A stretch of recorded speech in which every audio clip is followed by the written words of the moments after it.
ചെറുതാണെങ്കിലും വലുതാണെങ്കിലും ഗിഫ്റ്റുകൾ എപ്പോഴും നമ്മൾ വാല്യൂ ചെയ്യണം. ഗിഫ്റ്റുകൾക്കൊക്കെ ഒരു റെസ്പെക്റ്റ് കൊടുക്കണം.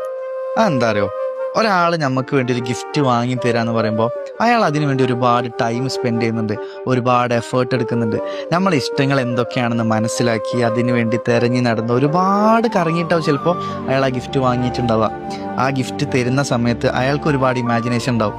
അതായത് ഇത് നമ്മൾ കൊടുക്കുമ്പോൾ ഇത് വാങ്ങുന്ന ആൾ ഒരുപാട് സന്തോഷത്തോടാണ് ഇത് വാങ്ങുക, അവരുടെ മുഖത്ത് നല്ല തെളിച്ചം വരും, നല്ല ഹാപ്പിനെസ് ഉണ്ടാകും എന്നൊക്കെ അവർ ഇമാജിൻ ചെയ്യും. സോ എന്ത് ഗിഫ്റ്റ് ആണെന്നുണ്ടെങ്കിലും ഒരാൾ നമുക്ക് ഗിഫ്റ്റ് തരുമ്പോൾ അത് വളരെ സന്തോഷത്തോടെ വേണം നമ്മൾ സ്വീകരിക്കാൻ.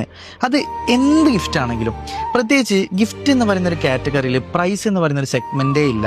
ചെറുതോ വലുതോ എന്തോ ആയിക്കോട്ടെ, നമ്മളത് സ്വീകരിക്കേണ്ടത് വളരെ സന്തോഷത്തോടെ.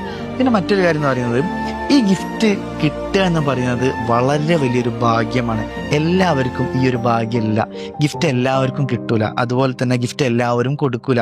ഒരാൾ നമുക്ക് ഗിഫ്റ്റ് തരുന്നുണ്ടെങ്കിൽ അയാളെ ലൈഫിൽ അയാൾ നമുക്കൊരു വാല്യൂ തരുന്നുണ്ട്, അയാൾ നമ്മളെ കാണുന്ന ഒരു രീതി ഉണ്ട്, നമുക്ക് വേണ്ടി ഒരു സ്പേസ് അയാളുടെ പേഴ്സണൽ ലൈഫിൽ അയാൾ കൊടുത്തിട്ടുണ്ട് എന്നൊക്കെ അയാൾ ഇൻഡയറക്റ്റ് ആയിട്ട് നമുക്ക് ബോധ്യപ്പെടുത്തി തരുന്ന ഒരു കാര്യമാണ് ഒരാൾ നമുക്ക് ഗിഫ്റ്റ് തരിക എന്ന് പറയുമ്പോൾ.